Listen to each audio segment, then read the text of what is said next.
Para po sa thesis po namin. Ano thesis? Ano po, ang ano po, tungo sa pagpapaunlad ng tourism sa Pilipinas. Ano ba kayo? Tourism student? Opo. Saan? Sa PUP po. PUP. Kayo lahat? Kayong apat? Opo. Taga-Angono pa kayo? Hindi po. Ba't kayo nakarating dito? Mag-research po. Mag-research. Kilala niyo ba ako? Opo. Tanong mo.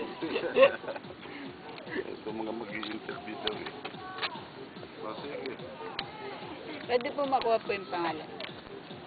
Sino yan? Miranda. Miranda. Now I know. Ang galing po. Bakit pag ako, hindi ako marunong mag-ganyan? Ikaw naman tayo. Saan ba tayo? Diyan tayo. Ito lang. Diyan tayo sa mag-interview. Saan ito? Taga saan kayo? Manila po. Aga nyo. Overnight. Overnight Okay, po overnight. kami po. Meron bang taga-Angono kayo? Ako po. Siya po. Sino taga-Angono? Ikaw? Opo. Saan ka? Taga saan ka? Hidalgo po. Dahil ba? Sa inyo po yung ano po, museum po dun sa ano? Oo. Art gallery po. Yun yung Miranda Art House. Opo. Ha? Pwede na Sa Bautista. Balak po sana namin puntahan yun. Pupunta talaga kayo doon. Opo. Para digdig. Ako ulitin na ako. Opo. Gano'n katagal na po kayo sa Angono? Mula na pinanganak ako. Ano po ba buong ano po? Ha? Taga rito talaga kami. Pamilya niyo po?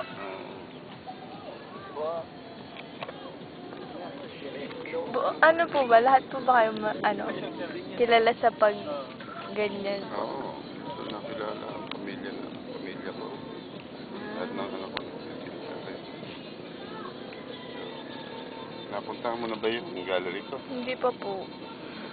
Dapat puntahan niyo. Paano kayo nagre-research? Opo. Puntahan nga po namin. Puntahan po namin. Mamaya po. Baka po mamaya. So bukas. Interview niyo. Hindi niyo makikita yung mga gawa ko.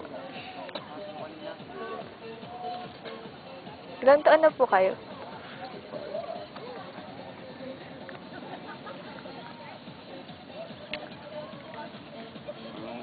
Anong year na ba kayo? First year po. First year po. May tanong po kami. Sa tingin niyo po, paano po mapapanatili yung kagandahan po ng Angono? Kailangan mas marami yung mga artist kasi mga artist yung siyang may concern para sa kagandahan ng bayan. So, kailangan mas maraming artist sa isang bayan, mas maraming naghahangad na panatilihin ang kagandahan nito. Kaya ang Angono, maraming artist. So, maraming gumagalaw, nagpipresent ng kanyang kultura, ng kanyang tradisyon, ng kanyang mga ng kalikasan. At siyempre mga artist, yan ang gagaling ang inspirasyon nila. Kaya hindi nila gugustuhin na masira ito. Pangalawa po. Ano ba natin ito? Okay. Ano po bang meron sa Angono na wala po sa ibang lugar?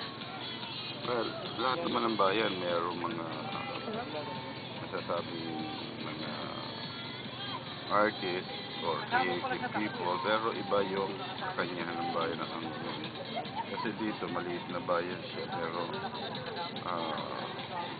ang tao parang nakapokus talaga sa creativity. So, ang Angono is maraming mga kilalang mga artists na nagiging parang ito yung nagdadala ng pangalan ng bayan. So, may mga galleries, mga museum, mga restaurant, gallery restaurant. So ito yung nag-a-attract ng mga bisita na ang pinakikita nila yung sining, arts ang nakikita sa bayan ng Uno. So ang Uno may mga artist at mayroong sariling gallery. Sa ibang lugar may mga artist pero wala silang mga gallery. Ang Uno may petroglyphs na kung saan natitrace yung kasaysayan ng sining dahil yung petroglyph ay isang kuweba na may mga ukit ng mga drawing sa bato na tinatayang ito ay mga mahigit ng 3,000 taon. So ang Uno ay hindi lang mga pintor ang sumisibol, kundi mga iba't ibang larangan ng sining katulad ng musika, sa teatro, sayaw. Ang Uno, mayroong School for the Arts, Regional School for the Arts, na hindi lahat ng bayan ay nagkakaroon. Ang Uno, mayroong isang maliit na bayan pero mayroong kolehiyo ng fine arts. Hindi lahat ng yan lang ang mayroong fine arts sa buong Rizal. Yan din ang mayroong regional school for the sa buong Rizal. So yun ang mga bagay na meron ng Uno na wala sa ibang bayan, wala sa ibang lugar. Tapos,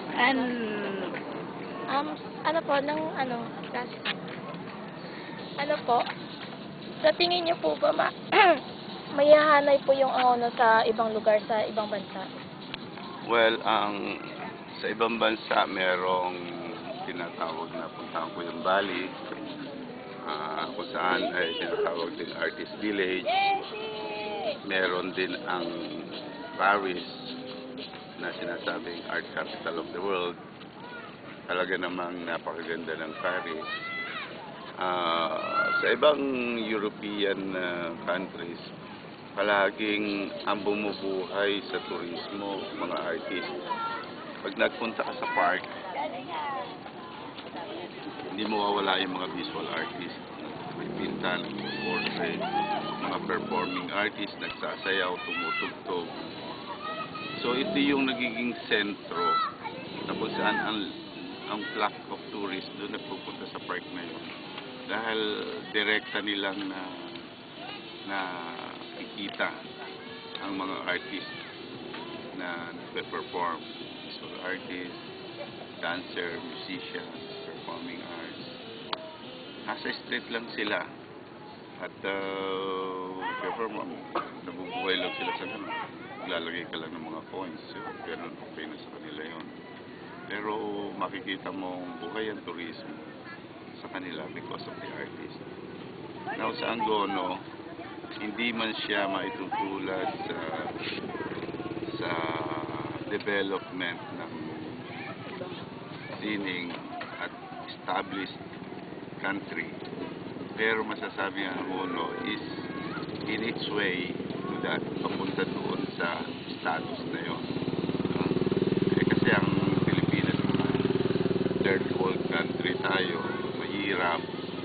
So hindi mo pwedeng i-compare equal sa mga European country katulad ng Paris, ng Vienna, ng malalaking city sa ibang bansa na talagang ang mga artist napakarami. Ang Angono isang maliit na bayan pero napakarami din artist. Pero siyempre ilan lang yung kapagpatayo ng mga galleries.